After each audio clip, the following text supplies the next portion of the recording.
हमने तो आपको कई बार कथाओं में भी कहा, शायद आप लोगों ने लिखा भी होगा, हमने तो कथा के माध्यम से भी आपको वर्णन किया कि अपने घर के दरवाजे पर श्री शिवाय नमस्तुभ्यम लिख दो। क्यों? सामने वाला अगर कोई व्यक्ति आ रहा है, शिव महापुराण की विद्येश्वर संहिता कहती है कि श्री शिवाय नमस्तुभ्यम बोलने वाले के केवल मुख का दर्शन कर लो तो हजारों अश्वमेध यज्ञ का फल प्राप्त हो जाता है और हमारे पुण्य प्रबल हो जाते हैं। हमने क्यों कहा कि अपने घर के दरवाजे पर श्री शिवाय नमस्तुभ्यम लिखो? क्योंकि जो तुम्हारे दरवाजे पर आएगा, दरवाजा बजाने से पहले, दस्तक देने से पहले, बेल बजाने से पहले वो आपके दरवाजे पर श्री शिवाय नमस्तुभ्यम पड़ेगा। जब उसके मुख से श्री शिवाय नमस्तुभ्यम निकल जाएगा तो आप जब दरवाजा खोलेंगे तो उसके मुख का भी दर्शन करेंगे तो आपका जीवन सार्थक हो जाएगा।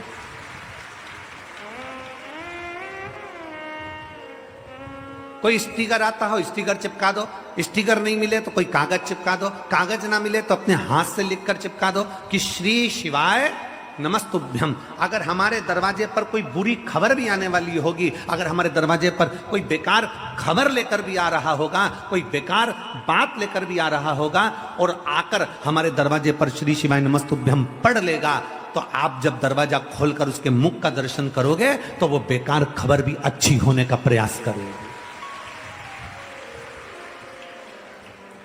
श्री शिवाय नमस्तुभ्यम शिव महापुराण की विद्येश्वर संहिता का वो तत्व है जिसको दुनिया के लोग अगर समझ जाएं, कहते हैं दुनिया के लोगों को पहले स्मरण में नहीं था कि पशुपति व्रत क्या है। शिव महापुराण के माध्यम से लोगों ने पशुपति व्रत को जाना, शिव महापुराण के माध्यम से भगवान शंकर की विरल भक्ति को जाना, शिव तत्व को। एक श्री शिवाय नमस्तुभ्यम मंत्र की महत्वता क्या है, एक पत्र और देखिए।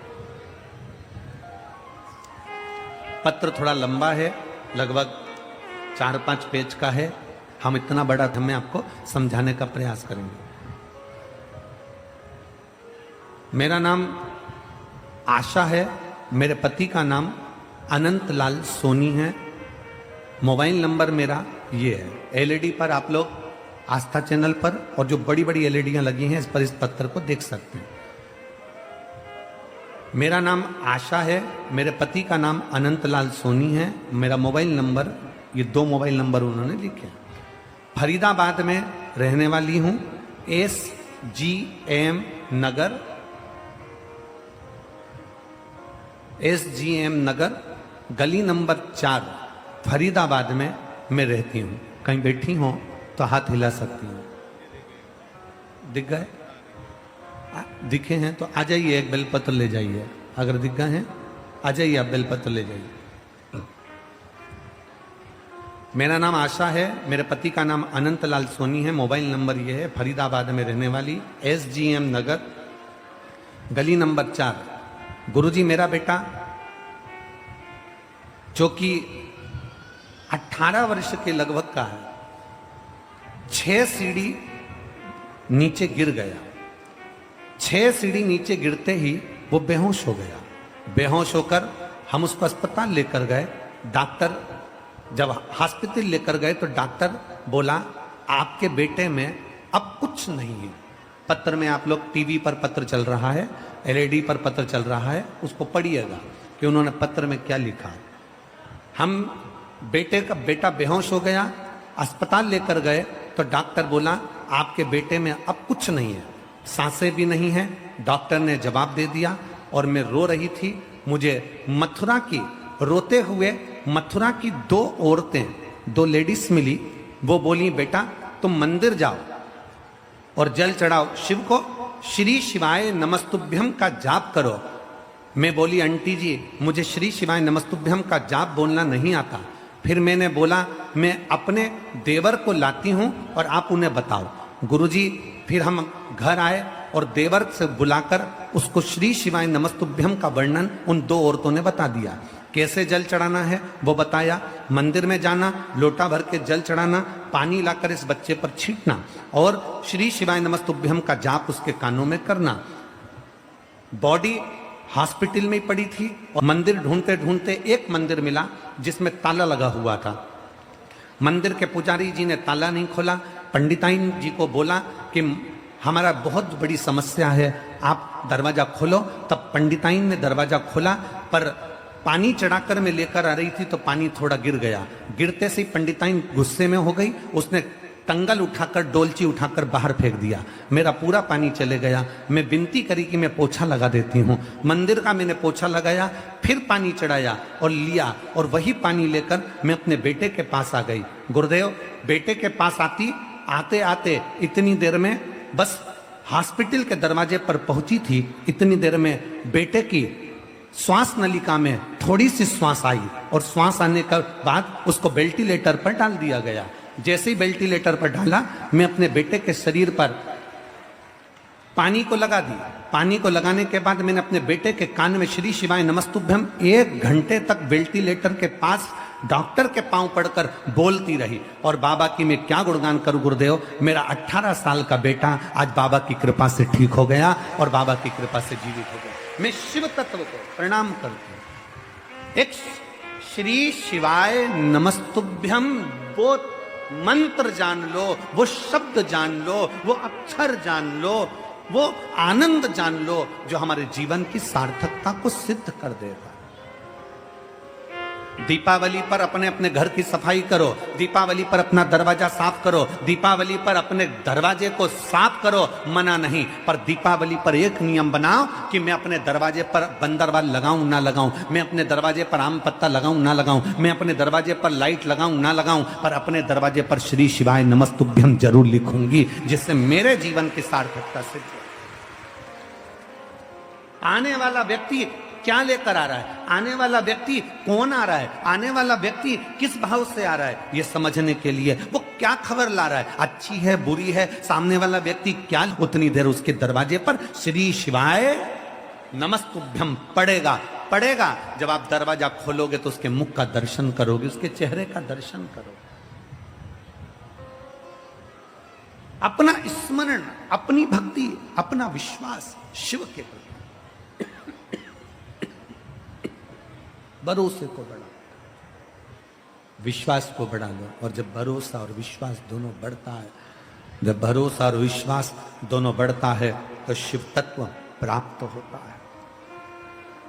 शिव तत्व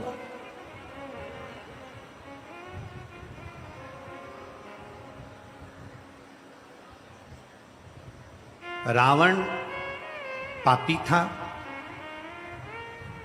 रावण दुराचारी था, रावण अधर्मी था। कल हमने कथा में कहा था, पर रावण गद्दार नहीं था। कल कथा में कहा था।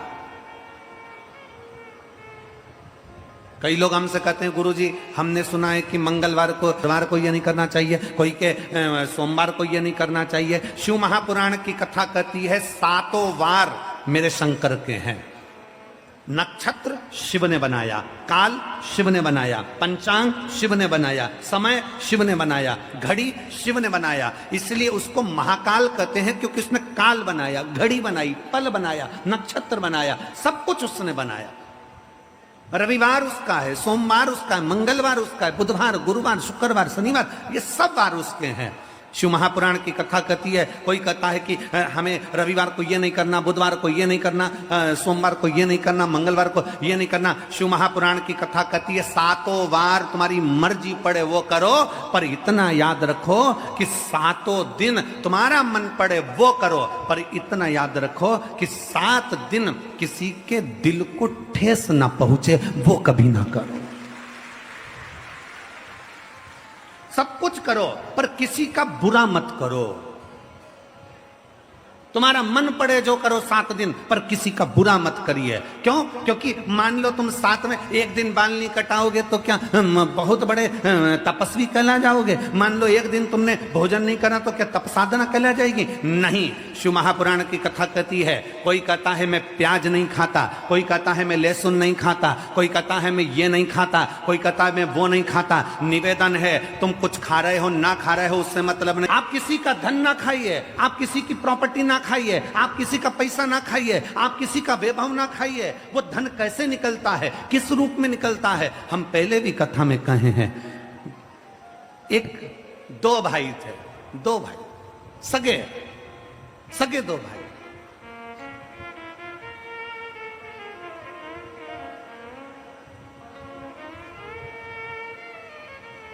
एक भाई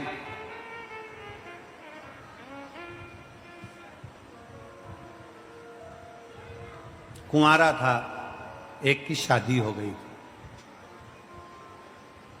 घर में पत्नी थी, छोटा भाई था। भाई को एक बीमारी लग गई और भाई को बीमारी लगी और बीमारी लगने के बाद भाई उसके ऊपर खर्चा करने लगा। खर्चा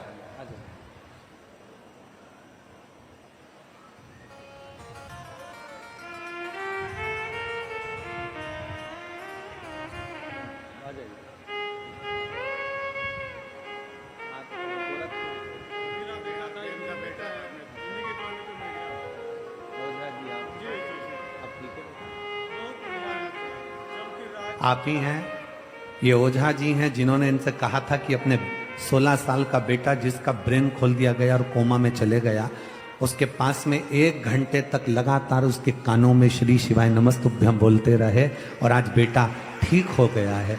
ये बेटा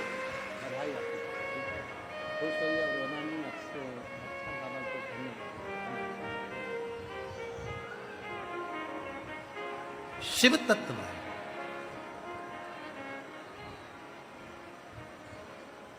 ओघड़ी है शिव भक्ति कर रही है। 2 भाई, छोटे भाई के शरीर में रोग हो गया। रोग होने के बाद छोटा भाई धीरे धीरे बीमार पड़ता डॉक्टरों को दिखाया, दवाइयां दिलाई, औषधि दिलाई, सब कुछ करा। आखिरी में छोटा भाई ठीक नहीं हुआ। पैसे पे पैसा लग रहा था, धन पर धन लग रहा था। धर्म पत्नी ने अपने पति से कहा, सुनो तुम्हारे भाई पर लगभग लाखों रुपए खर्च हो गए, पर तुम्हारा भाई ठीक नहीं होता, तो मेरा निवेदन है डॉक्टर से मिल लो और डॉक्टर से मिलकर एक काम करो कि तुम्हारे भाई को धीरे धीरे कर कोई ऐसी दवाई दे दो जिससे तुम्हारा भाई, क्योंकि अब चल सकता नहीं, पड़ा रहे। रो नहीं, देखो बाबा के पास आए हो ना तो रोना नहीं चाहिए, बाबा के पास रोते नहीं।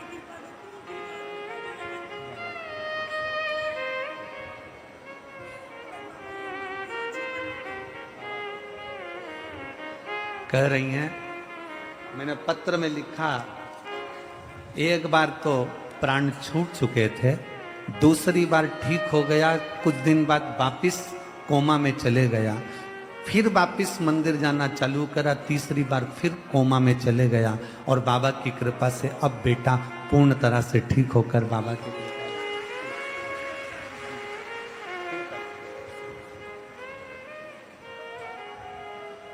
एक शिव भक्त।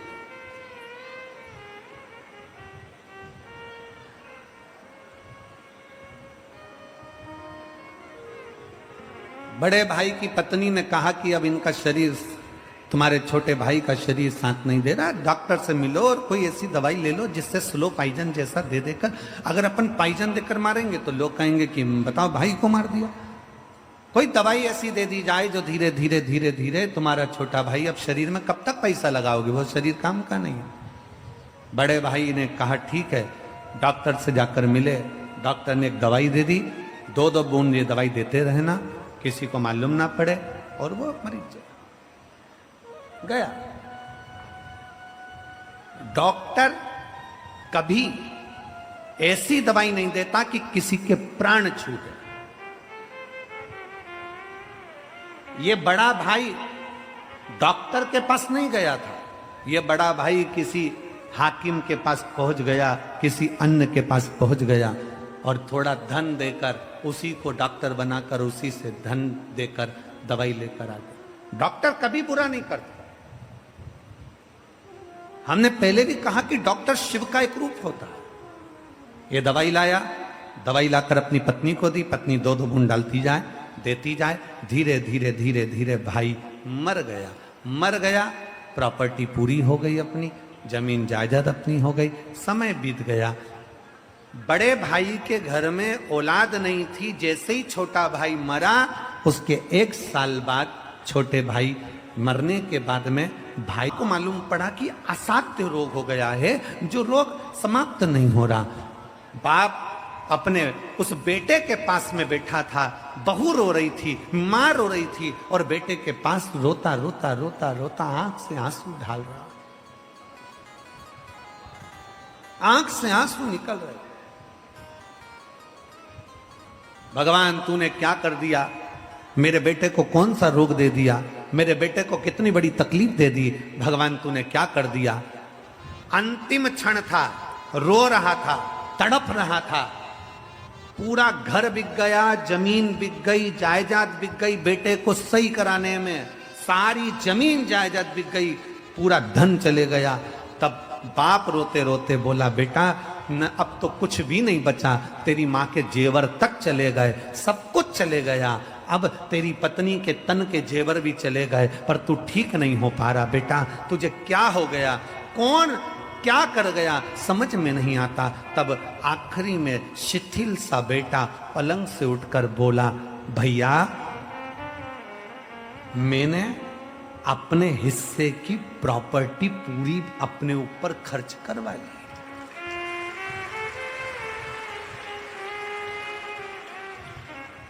मैं तेरा भाई, जन्म लिया तेरे घर में, तुझसे ही खर्च करवा कर